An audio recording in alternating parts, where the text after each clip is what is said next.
This is the start of our intensive rehearsals.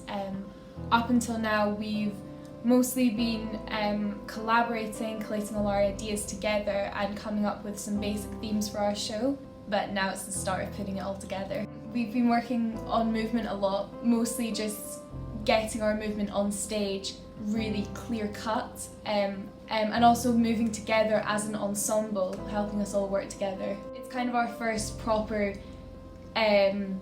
like detailed direction that we've started going through, having us all on stage, Brian telling us where he thinks we should go, what he thinks we should be doing. He's really been talking us through, like, helping us understand our characters better and their emotions at that point, so it's really helping us all improve.